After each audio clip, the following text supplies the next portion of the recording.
No podcast de hoje, iremos falar sobre um dos reinos germânicos mais excepcionais, os vândalos.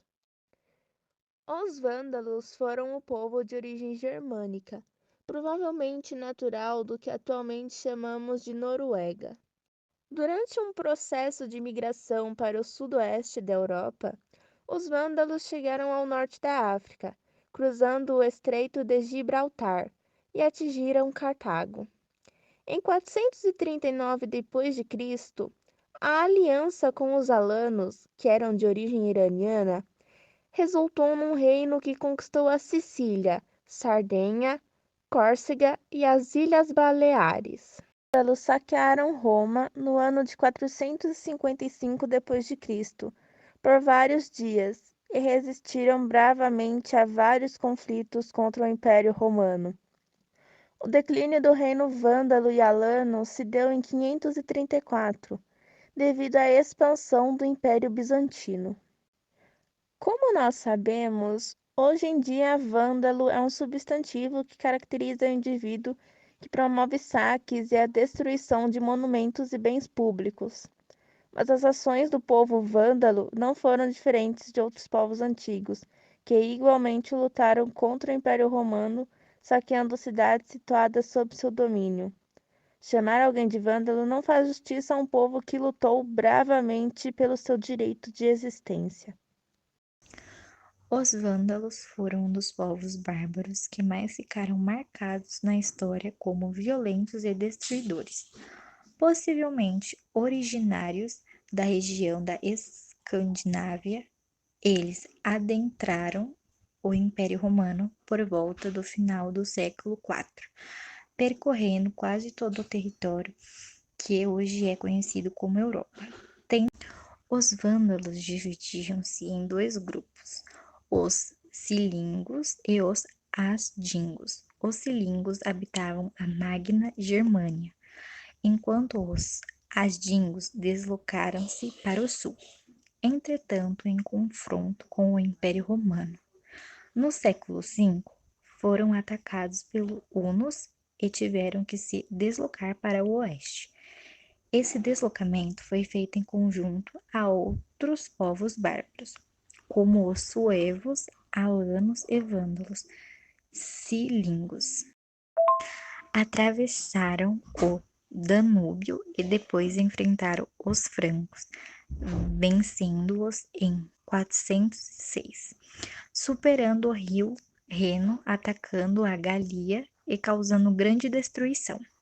Após esse período, iniciaram a invasão à Península Ibérica em 409, entrando em confronto com os visígodos, que haviam entrado em acordo com a antiga elite romana para realizar tal entretenimento, atuando como mercenários.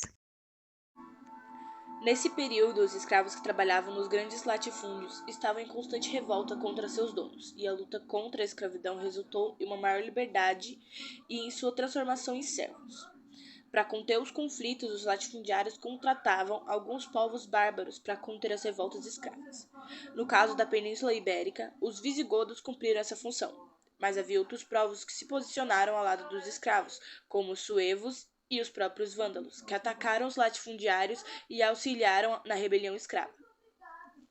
O resultado para os latifundiários foi que não conseguiram conter as rebeliões e, em alguns locais, foram substituídos pelos povos bárbaros, que haviam sido contratados como mercenários, já que eles perceberam a fraqueza desses senhores de terra. Por outro lado, a insubmissão dos vândalos fez com que ficassem famosos na história por sua violência, já que saqueavam os ricos e atacavam os edifícios arquitetônicos do poder imperial romano. De acordo com Bernardo, é por isso que os vândalos foram vândalos, porque a aristocracia latifundiária considerava como inteiramente justas e, portanto, como indignas da menção as atrocidades e as destruições que eram praticadas por sua ordem, mas considerava como horrendas aquelas que ela mesma sofria. Após a permanência na Península Ibérica, os vândalos conseguiram atravessar o Estreito de Gibraltar. Estabeleceram-se no norte da África a partir de 428. Nessa região, criaram um reino cujo centro da cidade era cujo centro era a cidade de Cartago. Conseguiram ainda conquistar a Cilícia, Sardenha, Córcega e Ilhas Baleares. Em 455, aproveitaram a morte de Valentiniano e saquearam a cidade de Roma. Sua força fez com que os bizantinos reconhecessem o reino dos vândalos. Apesar de cristianizados, opunham-se aos católicos, sendo adeptos ao arianismo. Porém, em 533 a 534, uma força expedicionária enviada por Justiniano derrotou os vândalos, acabando com seu reino e encerrando a história do povo.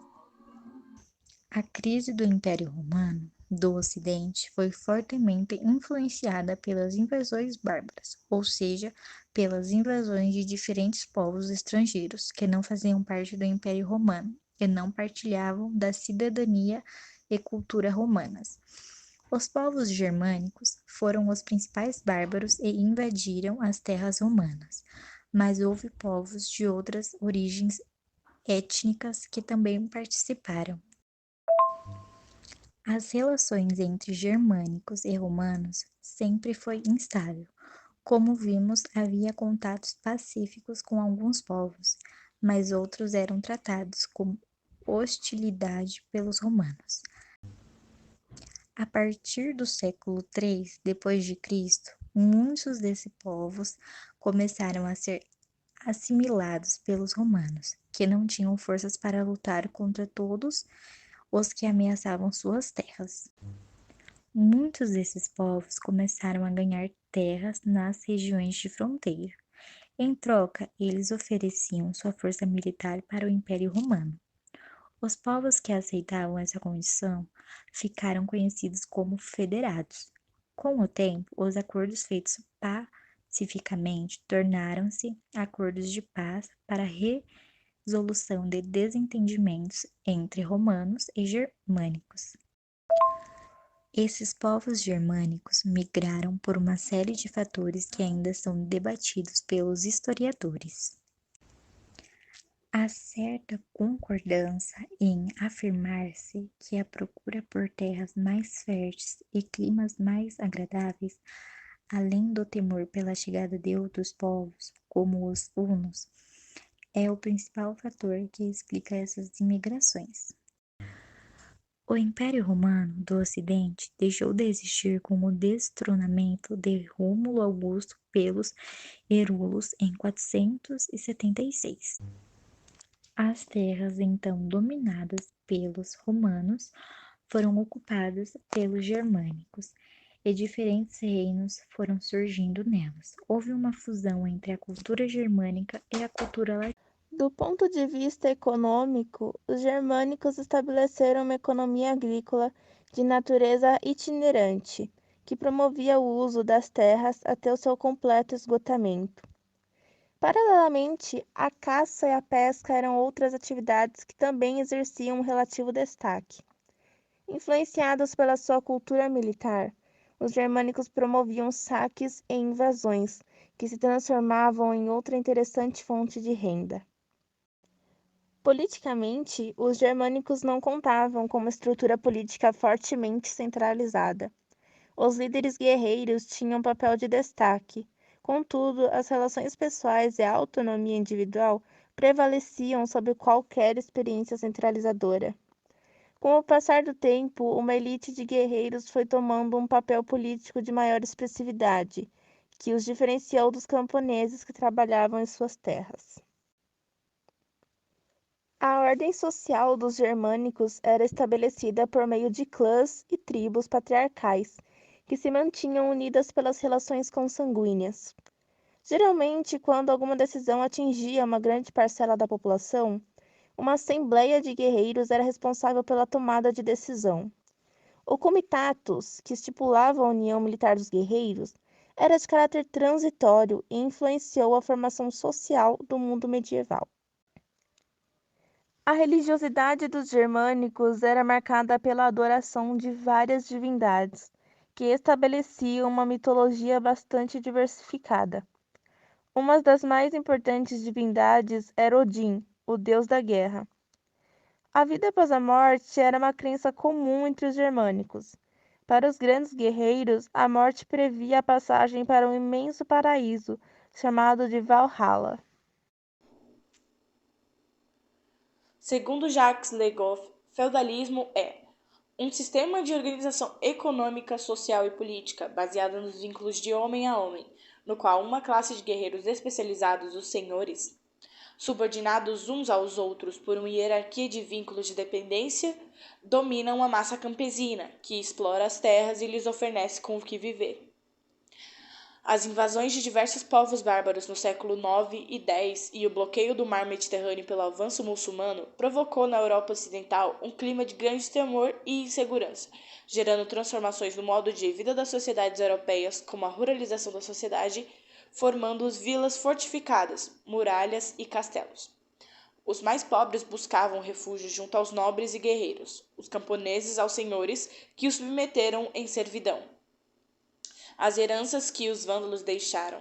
Eles deixaram as instituições feudais que têm em sua gênese e processo de formação a queda do Império Romano no século III, reinos germânicos V e VI e o Império Carolídio no século IX. O legado marcante do Império Romano é o colonato. Segundo Hilário Franco Júnior, e colonato é o alvitamento da condição de trabalhador livre e por melhoria do escravo. Eram vinculados à terra, que não podia ser vendida sem ele, nem mesmo sem a terra. O colono era juridicamente um homem livre, mas escravo da terra. O senhor lhe oferecia terra e proteção, porém recebia um rendimento do seu trabalho. Fragmentação do poder político. Ao final do Império, a administração romana não impunha mais a sua autoridade em todas as regiões. Desta forma, com o poder central enfraquecido, os servos ampliaram seus poderes locais.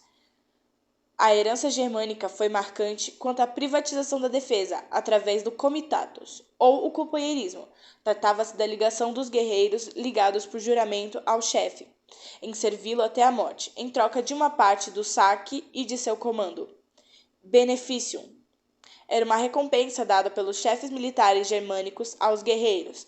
Davam-lhe posse das terras, que mais tarde dominada de feudos, onde o guerreiro oferecia fidelidade ao senhor.